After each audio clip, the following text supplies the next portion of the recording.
El agua es el vehículo de la naturaleza. Olvidamos que el ciclo del agua y el de la vida son uno. Estas célebres frases que dijeron Leonardo da Vinci y Jacques Cousteau hoy conforman una realidad indiscutible, teniendo en cuenta que la vida tal y como la conocemos no sería posible sin la existencia del agua. Sin embargo, para muchos congéneres, esas obviedades no lo son tanto, como nos contará Antonio Lozano Domènech, autor de La sabiduría del no saber.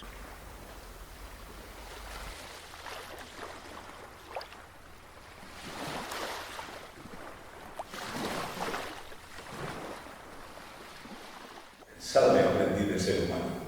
Salve, Salvador. ¿Por qué te consideras un aprendiz de ser humano cuando ya puedes ser por edad de un maestro?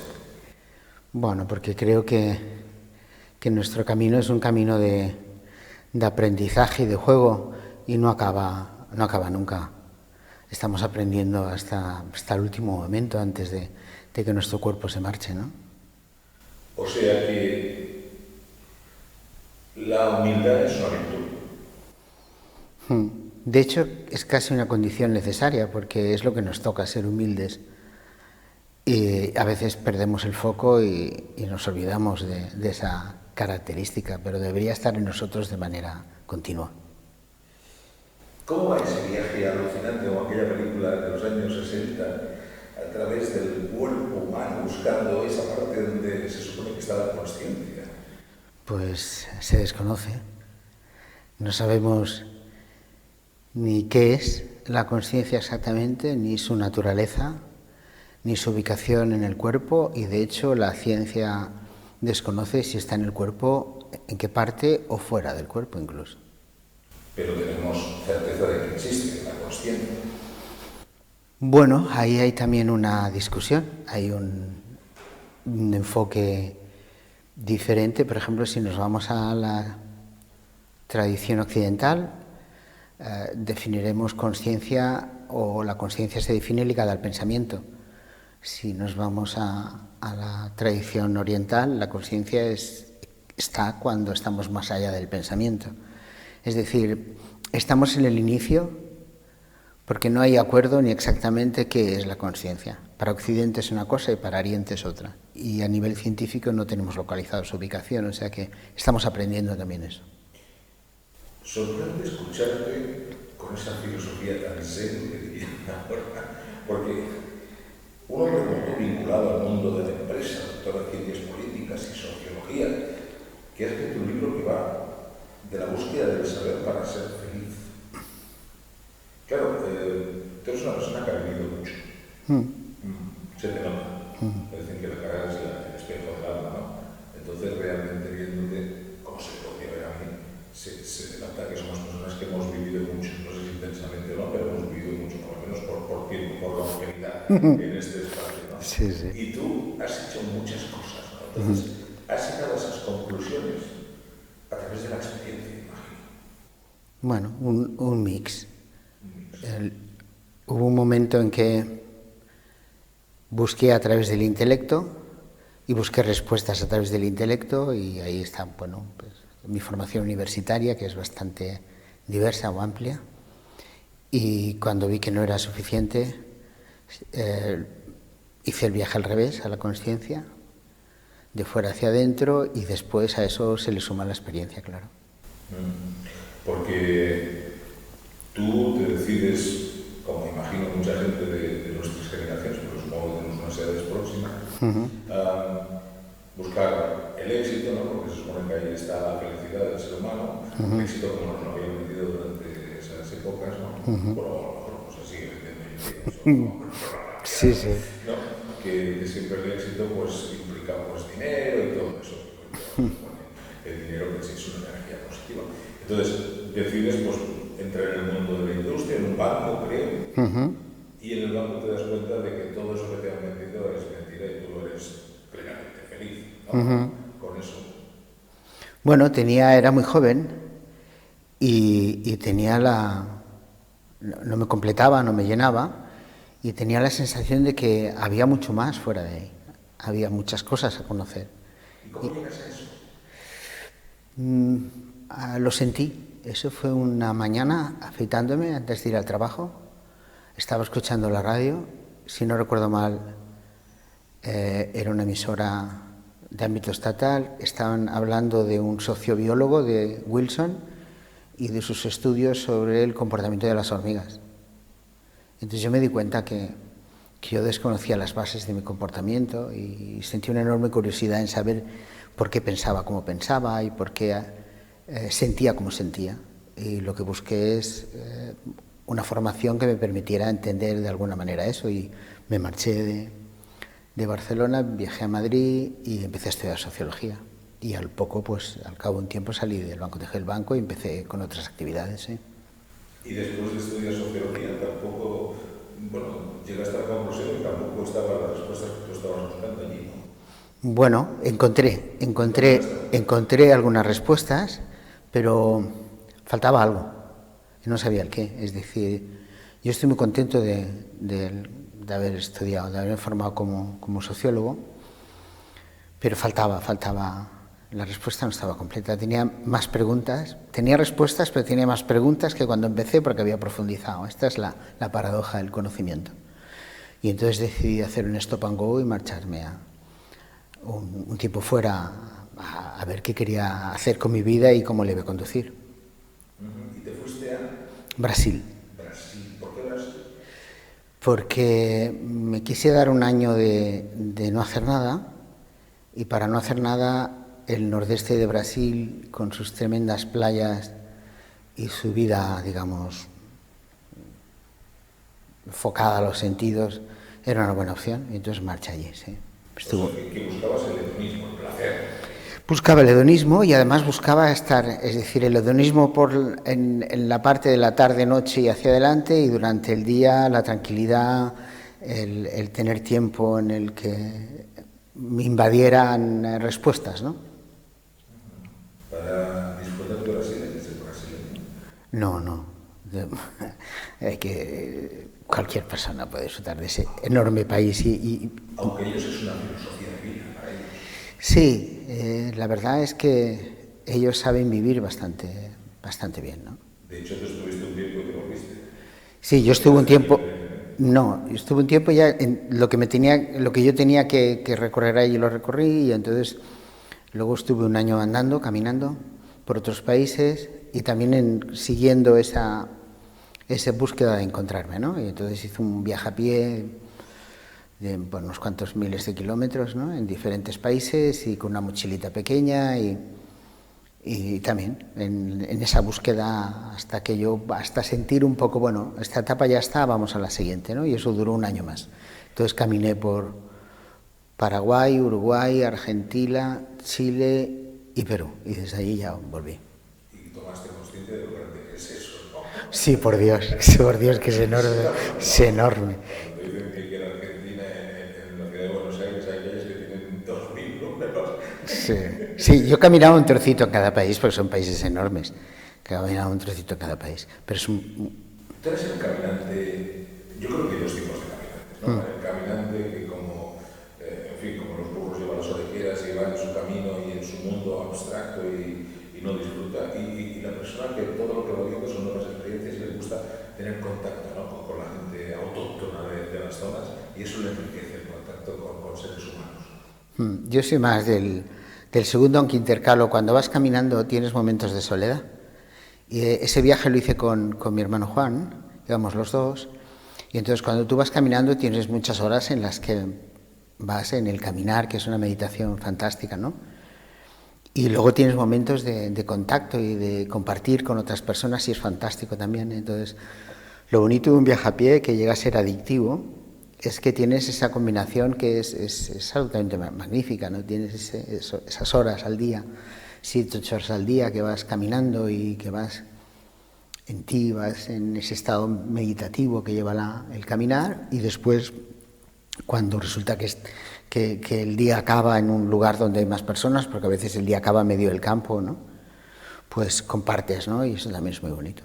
Este proceso de peregrinar por el famoso Camino de Santiago, por ejemplo, porque está de moda, no porque lo sientan, la llamada del interior, ¿no? Esa búsqueda que Tú lo hiciste porque necesitabas, como decía Forrest Gump, ¿no? Él tenía que correr, tú tenías que andar. Sí, pensé que era una manera natural de encontrar también una respuesta, porque en ese momento buscaba una respuesta que saliera de dentro hacia afuera. Ya no era una respuesta de fuera intelectual, sino era una respuesta que tenía que salir de mi sentir hacia afuera y caminar. Pensé que era una vía. ¿Y la hallaste, la respuesta? No estuvo mal.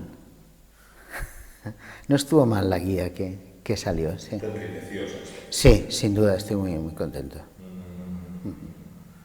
Y seguramente se despertaron más preguntas. Ese es el tema. Cuando volví, además de volver arruinado, porque lo había gastado todo, todos mis recursos económicos, además de arruinado, volví con más preguntas cuando me marché. Pero hay, Salvador, una extraña sensación como de una cierta plenitud, porque te has echado al camino, nunca mejor dicho, al camino de la vida, ¿no? Te dejas llevar por ese deseo de crecer como ser humano, de aprender. Ves personas que piensan de maneras muy diferentes a ti, ves realidades muy diferentes, se relativiza tu juicio. Es una suerte poder tener una experiencia esta o similar a esta, como persona. Aparcas el complejo de conquistador, en este caso con Hispanoamérica, ¿verdad? Sí. Porque los europeos siempre nos pensamos que estamos en el primer mundo y luego nos damos cuenta de que no es verdad. No, la verdad que es que ese complejo, otras cosas sí, pero ese no lo he tenido nunca, ¿no? Tuviste el déjà vu de decir, ya he estado aquí. No, más bien de pedir disculpas en todo caso, pero siempre hay que recordar que somos lo que hacemos, ¿no? Entonces, bueno, yo llegaba allí con mis mejores intenciones de compartir, por lo tanto, bien. Desde que he visto vídeos tuyos y ahora tengo la plena consciencia de que es así, tú eres la típica persona, el típico ser humano que vale más por lo que calla que por lo que habla, ¿no? O sea, atesoras tanta sabiduría que intentas dosificarla, no sé con qué propósito, pero es así. Tienes mucho conocimiento y sin embargo lo dosificas muy bien. Gracias. Supongo que no sé si es una virtud, una habilidad, o como en mi caso me dicen a veces, bueno, tú cuando no te pagan no hablas, ¿no? Pues bueno, tal vez debe ser, en mi caso, por un tema profesional, ¿no? De la vida con la pues de dosificar por otras circunstancias, ¿no? Pero en tu caso no sé por qué. Bueno, intento responder a lo que me preguntas, porque si no, claro, sería un monólogo. Claro. Odias los monólogos. No, yo creo que odiar no odio nada, pero igual no responde a nada. Entonces, hoy nos hemos encontrado tú y yo, se ha creado un espacio, hay aquí un intercambio, y entonces yo estoy a disposición de ese intercambio contigo, y por lo tanto que salga de ti hacia mí. Pregunta, no sé si incómoda, pero ¿crees que estamos solos en esta sala o hay amigos? ¿Que estamos solos en? En esta sala. Nunca estamos solos. Nunca estamos solos. Nunca. Tenemos guías. Es que en realidad nosotros, si afinamos, no somos. Es decir, el hecho de sentirnos como individuos es una alucinación. Es decir, la neurociencia ya lo está afirmando por activa y por pasiva. Es decir, no existimos como individuos. Somos un nosotros personalizado. Entonces nos percibimos como individuos. Y otra cosa es lo que nuestros ojos sean capaces de percibir.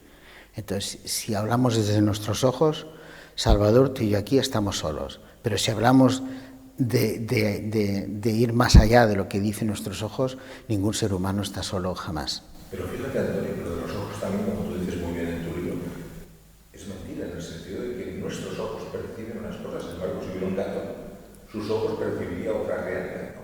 Absolutamente. Ellos ven, de hecho, no están solo en nuestras limitaciones, tiene algún campo más de visión, ¿no? Bueno, hemos hecho un pequeño alto en el camino, refrigerio, pues el viaje. Es cuando, en esa etapa de tu película allí por Sudamérica, es cuando estuviste con alguna tribu de la zona o fue posterior. fue posterior. Yo volví a... ¿Volviste aquí?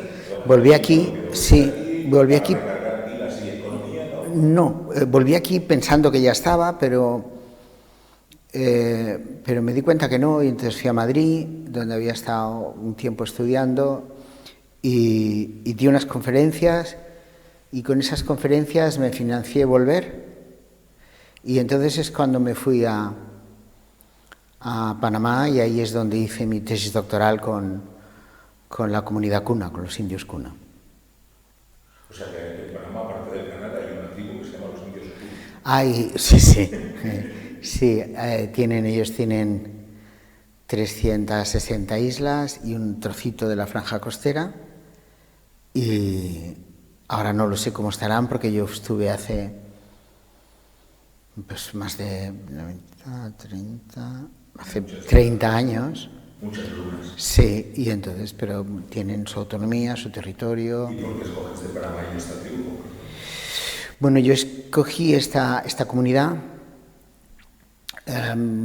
por las casualidades de la vida. Yo en realidad fui a Panamá, en realidad fuimos a Venezuela, pero cuando llegamos a Caracas nos gustó la energía, sin salir del aeropuerto. Pero no por Venezuela, sino porque no era nuestro lugar. No es porque allí no lo hubiera, sino porque nos sentimos que estábamos en el... Sí, porque estaba con mi hermano Juan. Y entonces cogimos un avión a Panamá, pero tampoco te puedo decir la razón por qué. O sea, que hasta Venezuela y sin salir del aeropuerto. Sin salir del aeropuerto. Sin salir del aeropuerto. Decides que aquí no es el lugar. Sí, yo sigo mucho las señales. ¿Ok? Y entonces marcho a Panamá, sin saber por qué. Y llego a Ciudad de Panamá. Y al segundo día de estar allí, un día entro en una librería buscando un mapa y encuentro un librito muy pequeño sobre esta comunidad, los Kuna, Kunayala. Kuna con K, ¿verdad? Sí, Kuna con K. Y entonces cuando lo tuve en mi mano, este librito, sentí que quería ir a hacer la tesis doctoral, el trabajo de campo con ellos. Y entonces me espabilé, me organicé en Panamá para conseguir los permisos, porque no podías ir sin permiso. Y estuve allí con ellos unos meses. ¿Y tu hermano Juan? Me acompañó él en aquel... ¿Y no te decía como aquel chiste, mi hermano Antonio está loco, mi hermano Antonio No, está loco? es que él es un hombre también. No, igual. Y entonces él se dedicó a leer los clásicos en aquellos meses y se llevó un par de libros y yo me dediqué a hacer el trabajo de campo. ¿Y el trabajo de campo consistía en...? Vivir con ellos, en aprender de sus costumbres, en compartir espacios, básicamente, entonces vas tomando notas y vas aprendiendo.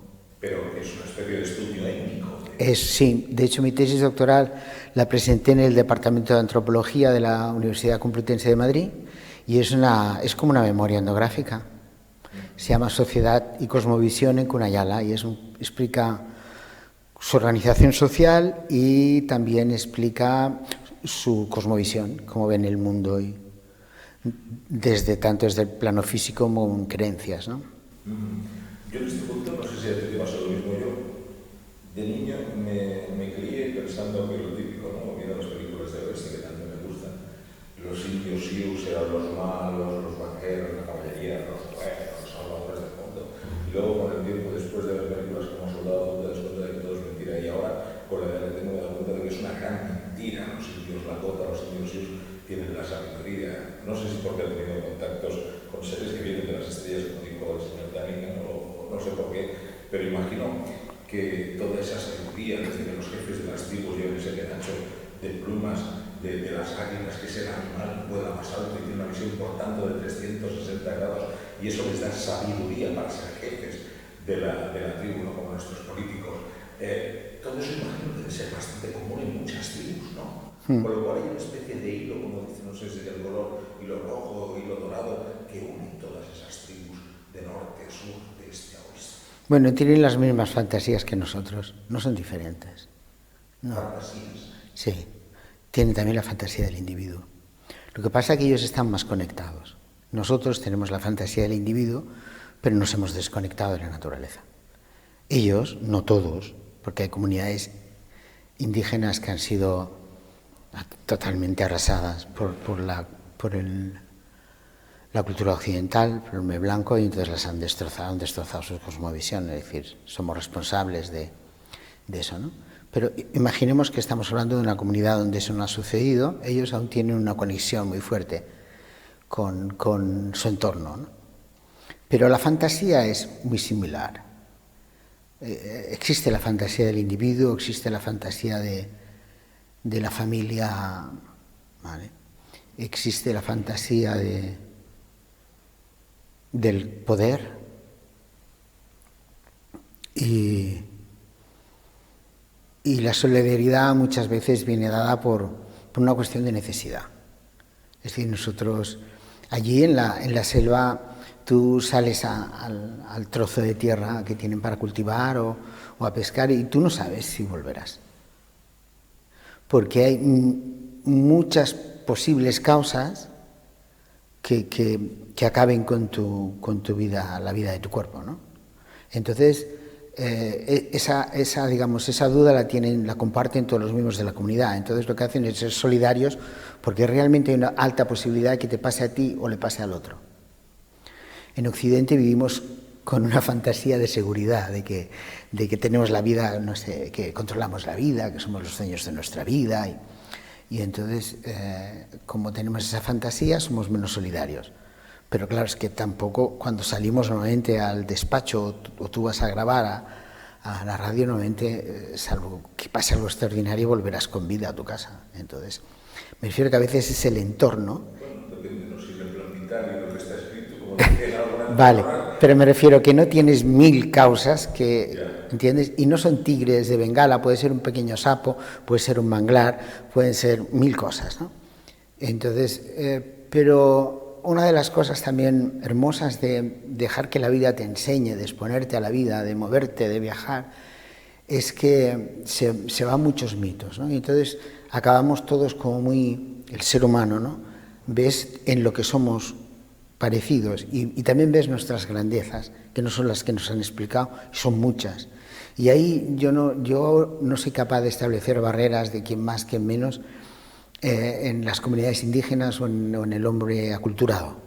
Creo que las grandezas las tenemos todos igual y hay pequeñas diferencias por el modo de vida o el desarrollo histórico, pero que son minucias. Es decir, es la calderilla, ¿vale? Entonces, yo quería, cuando fui a estudiar los cunas, quería comprobar si Rousseau tenía la razón con la teoría del buen salvaje, y no la tiene. Es la persona que vive, que además el nombre es despectivo, lo de salvaje, ¿no? La persona, digamos, que vive en un entorno selvático no es ni mejor ni peor que una persona que vive en un entorno urbano. Simplemente tiene unas condiciones diferentes y adapta sus conductas a esas condiciones diferentes. Ya está. Pero no somos mejores ni peores nosotros. Tenemos diferentes arbitrarios culturales. Ya está. Pero tu hijo, o si de pequeño lo llevas allí, pues tendrás arbitrarios culturales, se sentiría igual, o me refiero que no está ahí la diferencia, ¿no? O sea, pero es un problema de hábitat. No, es de todo, es de hábitat, es cultural, porque no es un hábitat, es una cultura con la que te suben, nos narran desde antes de nacer, Salvador. Es decir, cuando estamos en el vientre de nuestra madre, ya nos narran, ya están contándonos expectativas, ya se están haciendo expectativas, ya hay un papel esperado de nosotros. No es lo mismo ser chica aquí que en Yemen.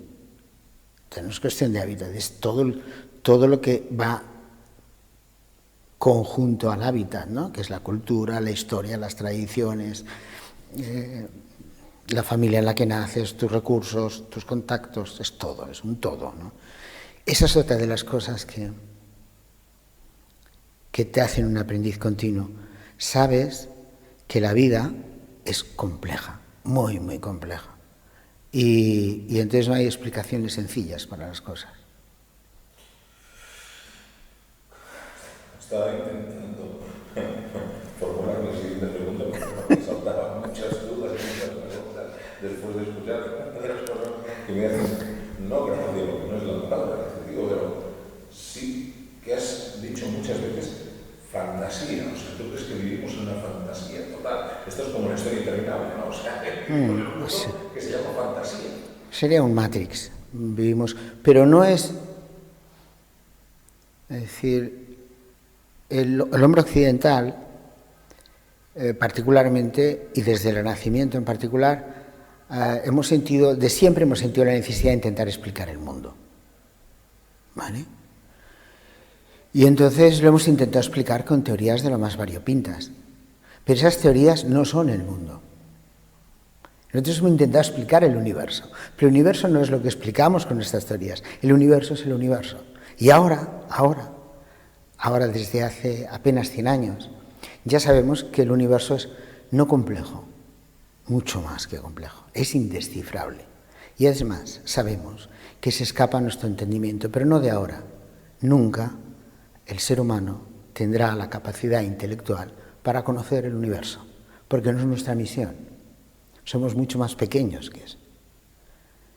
Entonces, lo que han hecho nuestras descripciones, que nos gustan mucho, y las ponemos en libros, y las explicamos en universidades, y nos ponemos muy serios, son fantasías sobre esa realidad, interpretaciones, que luego las cambiamos.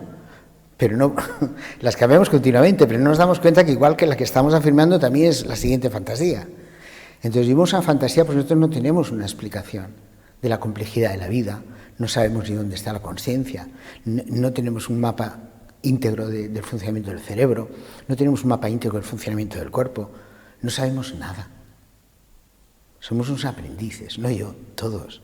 Entonces vivimos una fantasía puesto que necesitamos explicar una cosa y muchas de las personas, por eso escribí este libro, piensan que conocemos la realidad y entonces actúan como si estuvieran en una realidad conocida que además depende de ellos y ellos interactúan, son los dueños de su vida y no, eso no es cierto.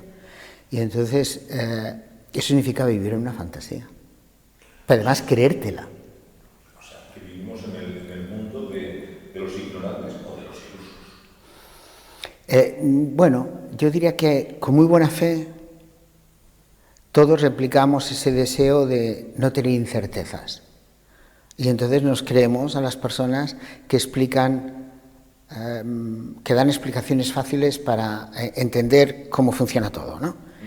Y entonces es esta condición humana de necesitar tener una certeza sobre cómo es el mundo en el que vive, cómo se va a comportar y que lo que él está haciendo está bien. Y si no haces eso, está mal. Es decir, el tener líneas, directrices. La vida no son líneas ni directrices, el universo no son líneas ni directrices, es todo puro caos, es mucho más complejo. Y entonces, lo que yo me di cuenta, y esa es la función de este libro está escrito para ser útil a las personas. No es un libro teórico, no es un libro de tono pretencioso, de lenguaje complejo, no, es un libro que me costó mucho, por cierto, escribirlo en un lenguaje muy asequible, lo puede leer una persona de cualquier nivel cultural, solo hay un pie de página en todo el libro, luego hay 5 páginas de bibliografía, o sea, quien quiera puede navegar ahí, ¿no? Pero yo me di cuenta que el ser tan maravilloso que somos los seres humanos, no acabamos de dar un salto evolutivo ni de conciencia porque estamos sostenidos por creencias que están basadas en conocimientos obsoletos. Y Salvador, cuando tú, yo o cualquier otra persona quiere cambiar el comportamiento, tiene que cambiar primero la creencia, porque si no has cambiado tus creencias, que a veces son inconscientes, el comportamiento por sí solo no tiene donde sostenerse para dar el paso. No basta con poner intención en hacer algo. Tú tienes que haber tenido un insight, tienes que haber cambiado algo, haber tenido un clic en ti para decir no quiero más este comportamiento, y eso lo tienes que hacer un paso hacia atrás. Tienes que cambiar una creencia que justifica ese comportamiento. Entonces lo que hace el libro es repasar cuáles son nuestras creencias, las creencias más extendidas a nivel social, en la realidad física, social, económica e individual, que generan una serie de comportamientos que lo que hacen es darnos a nosotros mismos una visión disminuida de nuestra capacidad, de nuestros potenciales, del ser humano, ¿no? Y eso es el libro. La sabiduría del no saber. Tú pones varios ejemplos así muy informáticos, ¿no? Y cuando hablabas de creencias obsoletas estaba pensando, buscando un símil informático, de que deben ser esas creencias como los drivers, ¿no? Es decir, si tú tienes una tarjeta de sonido y no le actualizas los drivers que dicen, pues no va a funcionar. Entonces un poco nos pasa lo mismo, ¿no? Vivimos con un programa, ¿no? El Windows 25.000 y no es el que tendríamos que tener. Por eso no funciona como todo tiene que funcionar a pleno rendimiento, ¿no? Usando los símiles informáticos. Sí, es muy... No sé si el programa informático, como tú dices en algún momento, se llama educación. Sí, el tema está ahí. Pero es muy acertada la comparación, es decir, nosotros desde Einstein hacia aquí tenemos un software actualizado que no hemos instalado en la educación, ni en los medios de comunicación, ni en el lenguaje social. Todavía estamos funcionando con unas creencias basadas en los conocimientos pre-Einstein, y que dan una visión del mundo que es la visión mecanicista, en la que esto es una gran máquina y nosotros también, y está controlado. Entonces, nosotros, la humanidad dispone ya del nuevo software. Lo único que ese software no está instalado en nuestro ordenador. Entonces, no es que tengamos que descubrir nuevas cosas, no, las tenemos todas al alcance de la mano, en cualquier biblioteca. Importante, o cuando entras incluso muchísima información está ya en la red. Pero ese conocimiento que tenemos no está integrado en la sociedad. Entonces, las personas seguimos viviendo con una idea del mundo, desde la realidad física, la realidad social, a qué es un ser humano, que la ciencia ya no sostiene. Pero también lo más curioso es que la mayoría de las personas tienen esas creencias, pero se piensan que esas son las que sostienen la ciencia. Por eso el libro lo que hace es decir, no, mirad, pensamos estas cosas, queremos estas cosas, pero no es donde está la ciencia está aquí. Porque si yo con este libro consigo que las personas que lo lean, al ver que no es el pensar de un individuo particular, sino que es el lugar donde está la ciencia, al darse cuenta de que la ciencia no es todo lugar, cambian su creencia, cambian su comportamiento, con que lo hagan, yo qué sé. Bueno, de hecho, con que lo haga una persona sería feliz, pero con que lo haga unos cuantos miles de personas, yo sería la persona más feliz del mundo. Y entonces, luego que se tomen el tiempo que quieran para cambiar los comportamientos, pero que se puedan dar cuenta, gracias a leer, que sus creencias no son las sostenidas por la ciencia, porque cuando nos damos cuenta de que la ciencia está en un lugar y nosotros en otro, es más fácil que cambiemos, porque entonces entendemos que estamos en un lugar como fuera, estamos como fuera de sitio, ¿no? Entonces, por eso yo me he basado de una manera tan, digamos, recurrente en el discurso científico, porque es lo más fácil para dar ese paso de cambio, ¿no?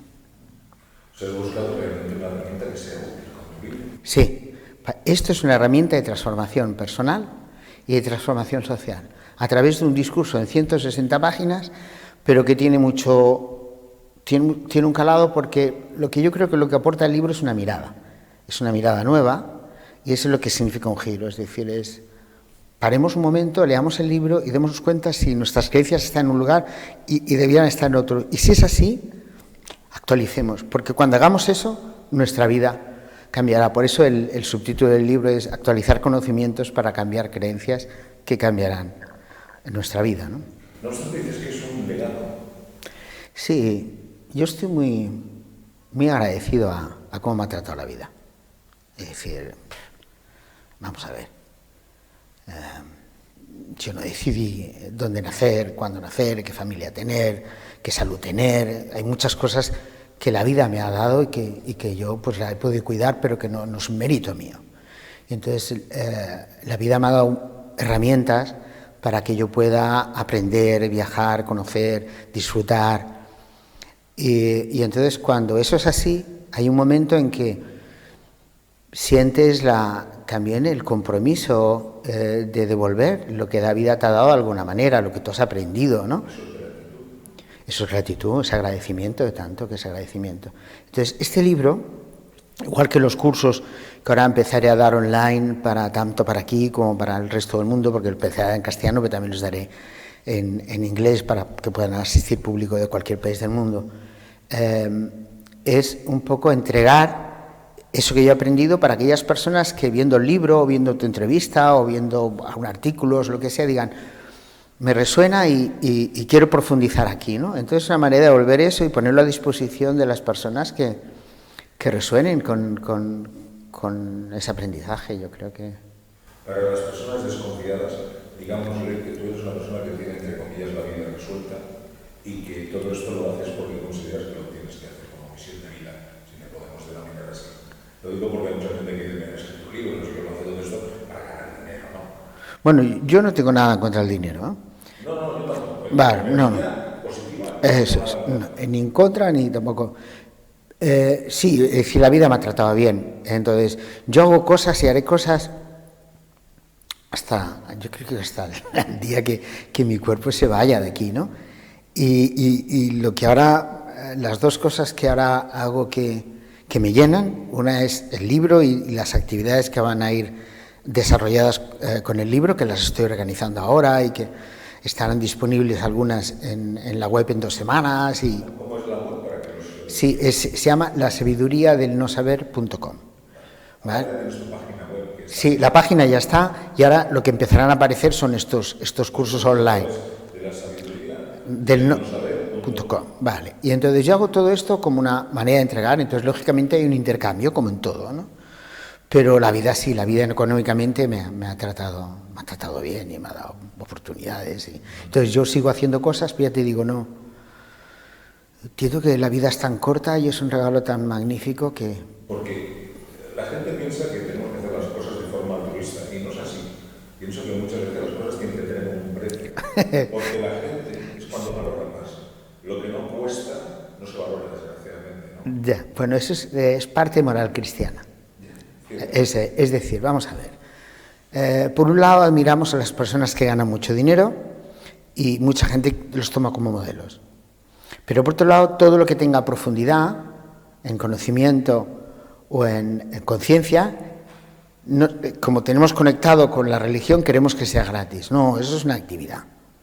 Como es una actividad, dar clases en la universidad, dar conferencias sobre temas de ciencia, porque es un libro de divulgación científica, o de conciencia, es una actividad como fabricar chips. Y por lo tanto es una actividad que debe ser recompensada porque si tú haces cosas no quiere decir que no tengas una casa en la que vivir, un alimento que comprar, unas facturas que hacer, pero es ese concepto de que todo lo que tenga que ver con ciencia o con desarrollo personal o con crecimiento es como si, yo qué sé, le pidiéramos al médico que no cobrara la consulta. Bueno, si viviéramos en el mundo del trueque, tal vez sí, ¿no? No, pero le pagaríamos con cosas. Sí. Vale, eso le con dinero, que parece que sea la herramienta o la maldición, ¿no? No, pero es decir, es parte de esa fantasía de que todo lo que sea, fíjate qué crueldad, todo lo que sea mejorar como individuos o llegar a la plenitud como individuos, toda la cultura, debe ser gratis, pero todos los servicios o productos, incluso no importa que sean o no contaminantes, se debe pagar por ellos. No. Toda actividad debe generar un provecho para quien la recibe y para quien la hace. En terapia, por ejemplo, yo cuando vivía en Madrid durante un tiempo me dediqué a la psicoterapia y de cada 10 pacientes, más o menos, porque eso tampoco no domina la estadística cuando vendrá alguien sin dinero, uno no pagaba el precio hora de la consulta, pero yo le hacía pagar algo que de acuerdo a sus ingresos fuera un sacrificio significativo. Porque si tú no pagas por algo y pagas por otras cosas, otra cosa es que no tengas ningún recurso. Pero si tú pagas por unas cosas y no por otras, por las cosas que no pagas, ahí hay un gap. Y entonces las personas que no podían pagar la consulta, que era cara, era costosa, pues pagaban algo que para ellos era costoso, que era mucho menor, pero para ellos era tan significativo como para otros el precio de la consulta. Si no, no tiene. Entonces, el hecho de la cultura o de la cultura gratis que se ha extendido, pienso que es una barbaridad y en este sentido es lo mismo con este tipo de actividades, ¿no? O con un profesor de universidad, pues debe cobrar, o cualquier actividad. Sí, sí. La sabiduría de no saber editorial, Carlos. El tiempo se nos está yendo. Muy bien. Entonces, me gustaría, para ir acabando, porque, bueno, que me hicieras una pequeña síntesis de lo que la gente va a poder encontrar. Ya lo has dicho y hemos hablado sobre eso, pero un poco sintetizado a modo de glosa de lo que van a poder encontrar. ¿Qué les va a aportar de nuevo la lectura de tu libro? Muy bien. El libro es una herramienta que busca una utilidad muy clara y es mejorar la vida de las personas que lo lean. ¿Cómo? El libro, a través de explicarles el paradigma científico vigente, les va a permitir identificar cuáles de sus creencias son obsoletas de acuerdo a ese paradigma científico, qué comportamientos derivados de esas creencias no tienen sentido y, por tanto, actualizar sus creencias y sus comportamientos. Eso lo que comportará es que sean capaces de interactuar de una manera mucho más eficiente en su realidad física, en su realidad social. Esa es la función que cubre el libro. ¿Vivimos en una sociedad que está dormida? No. Que es ajena a la realidad, o que vive, como tú decías, en su fantasía plenamente. Ahí vivimos todos, incluido tú y yo.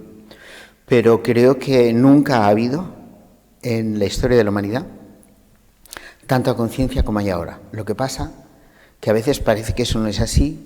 Lo que es diferente es que hemos desarrollado, digamos, tecnologías que son capaces de contaminar como en ninguna otra época de la historia. Entonces, por eso estamos en un punto tan delicado.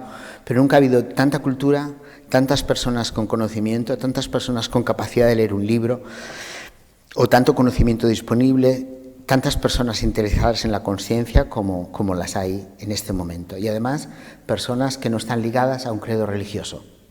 Por lo tanto, personas civiles.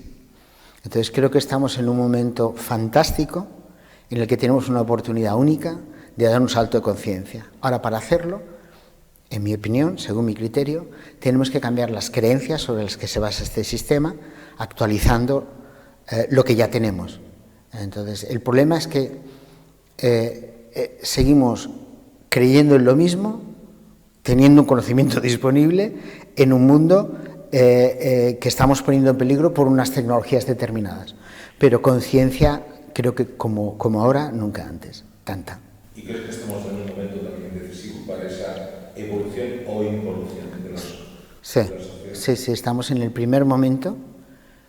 Si nos vamos después del Neolítico, porque antes del Neolítico hubo muchas especies similares al Homo sapiens que desaparecieron. Si vamos desde el Neolítico hasta aquí, estamos en el momento más delicado para que nuestra especie desaparezca. No la vida en el planeta, ni el planeta, los humanos.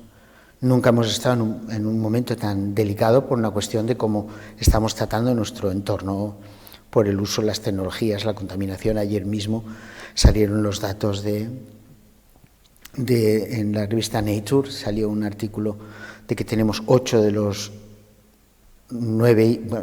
de los 8 factores clave para determinar nuestra posibilidad de subsistencia fuera de límites, sobrepasados.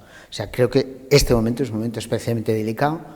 Mi esperanza es que, como nunca ha habido tanta conciencia, seamos capaces de dar el salto, ir en la otra dirección. Yo he hecho mi pequeño granito de arena aportando este libro, ¿no? Yo estoy también poniendo mi granito de arena con esta entrevista y por eso, como tú eres una persona experta y que atesora mucho conocimiento, que me imagino que nuestros espectadores estarán deduciendo por tus palabras, en esa introducción, ese viaje que hemos hecho también por tu vida, no somero, pero por tu vida, para que vean que eres una persona que, aunque estés en el mundo de la empresa y tal, eres una persona que ha vivido otro tipo de experiencias que te han enriquecido. Tú eres una persona que ha estado vinculada con algo que es clave para la vida del ser humano en el planeta, que es el agua. Se dice que la esclavitud, con la Agenda 2030, etcétera, va a venir por ahí, por el agua. Realmente nos van a intentar esclavizar con ese elemento. Tú que has trabajado en el tema, que has tenido vinculación con eso y lo has estudiado profundamente, ¿qué crees que está planeándose con el tema del agua, esta famosa sequía que tenemos en este país, etcétera, etcétera? ¿Qué están planeando esas mentes no bien pensantes, bien pensantes para sus intereses, imagino, ¿no? Pero hacia el pueblo ya no. ¿Con qué crees que nos van a entender? Bueno, hay dos temas ahí. Uno es el agua como recurso, será el oro azul, es decir, será el gran recurso en el futuro porque será... ¿Crees que el agua va a ser vital? El agua es vital porque somos agua. Entonces, la vida sin agua no es posible. Y la industria tampoco. Entonces, será un bien, digamos, costoso, no como ahora que era casi gratuito o es casi gratuito, pagamos un recibo del agua, pero es mínimo. El agua será un bien escaso y por lo tanto será el oro azul, por lo tanto es una fuente de inversión. Hace casi 50 años que los grandes fondos están invirtiendo en los grandes depósitos de agua subterránea, que muchos están en manos privadas, hay conflictos políticos y han habido conflictos muy serios porque multinacionales se hicieran con la propiedad de depósitos subterráneos, grandes depósitos subterráneos de agua. Eso es un tema, y es un tema económico, igual que, yo qué sé, pues la industria del chip o la industria, es un bien escaso, lo quiero, o las tierras raras para la fabricación de baterías, ¿ok? Entonces, eso es un tema, por ahí. Y después, el tema de la sequía o el tema de... Eso es un tema de cómo estamos tratando el medio. Entonces, si nosotros tratamos el medio ambiente mal, entonces... en el agua, en la Tierra hay la misma cantidad de agua ahora que hace 4 millones de años. Lo que pasa es que está distribuida diferente y cae diferente, pero no varía esa cantidad de agua. Entonces, lo que pasa es que ahora, por ejemplo, pues en sitios donde llovía no llueve, y en otros sitios cuando se pone a llover arrasa porque además es sequía y esa agua no va hacia abajo, sino que destroza. Es decir, el que llueva más o menos... No tenemos tecnología. Es que tenemos mucha menos tecnología de la que nos cuentan en algunos lugares de Internet. No, es que nosotros hemos maltratado nuestro medio ambiente y entonces el agua se distribuye de manera diferente, ¿vale? Y está cambiando el ciclo. Pero no tenemos tecnología para eso. Y quien diga lo contrario, que la explique. No. Esos son teorías respetables como todas, pero no tenemos tecnologías. No tenemos tecnología para controlar. Sí podemos provocar,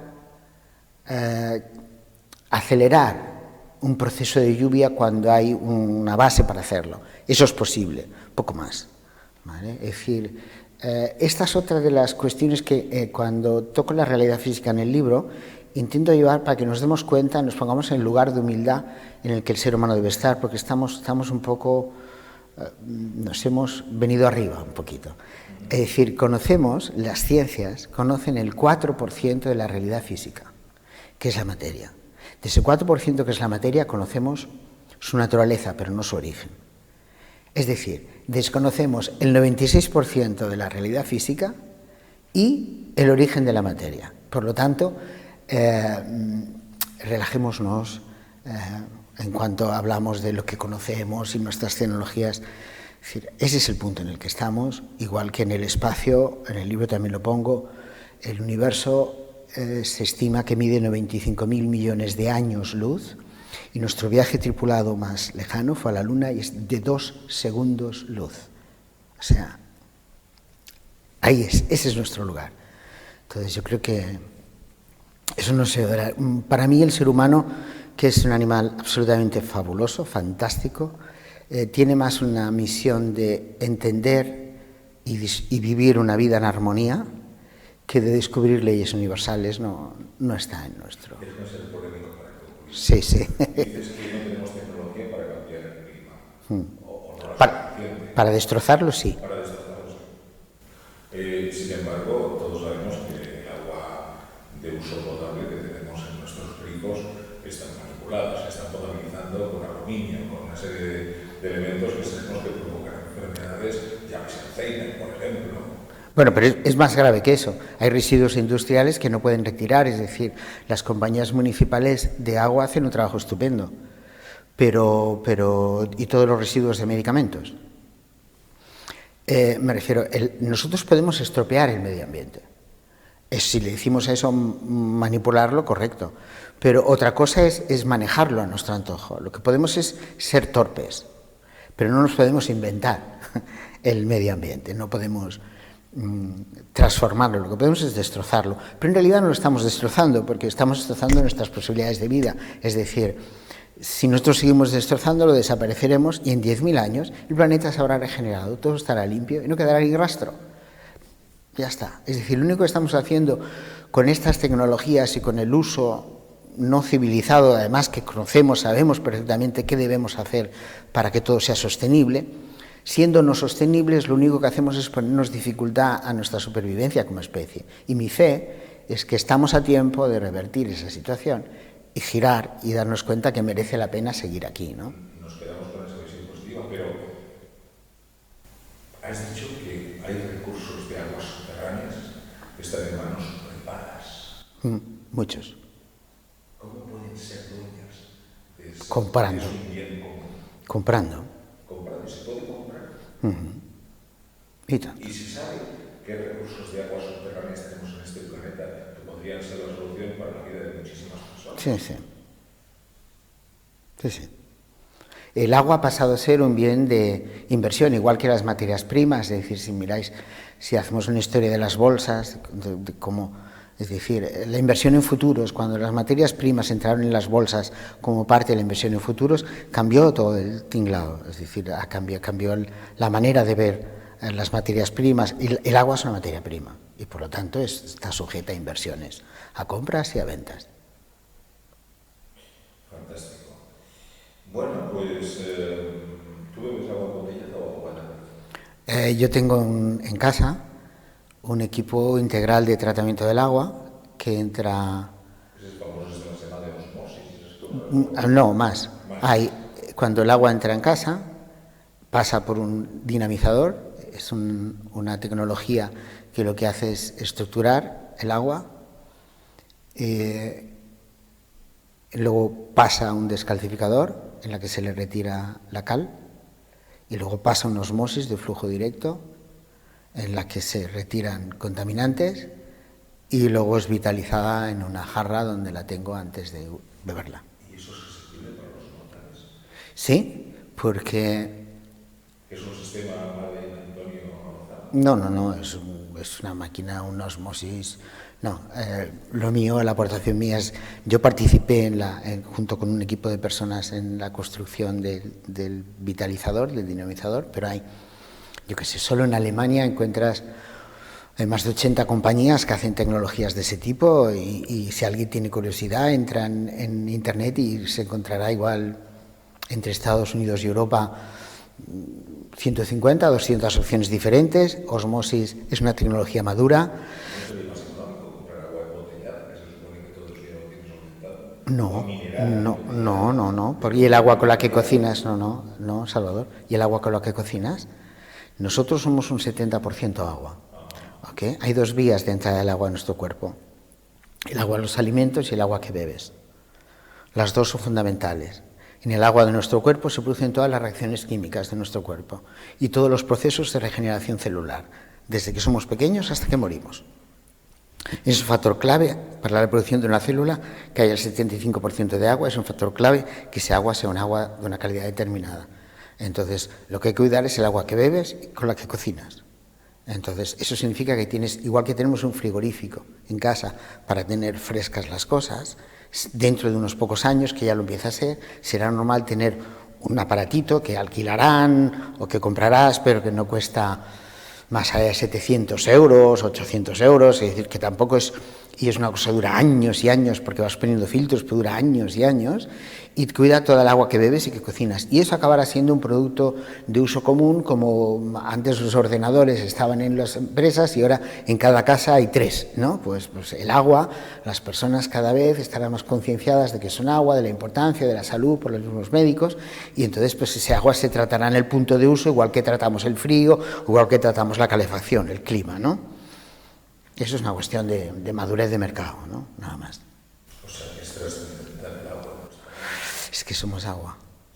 Pasa que tampoco nos lo explican suficientemente bien. Entonces, es otro tema que también toco en el libro y lo explico. Es decir, nadie nos explica nuestras grandezas. Y tenemos muchas y no explicadas.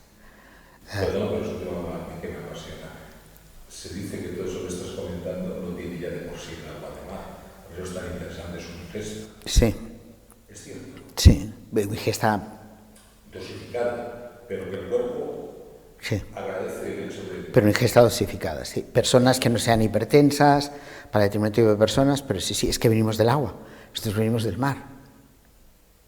Es que nosotros venimos del mar, estuvimos en el mar, entonces el mar lo llevamos dentro, es que somos un océano, en realidad somos un pequeño océano.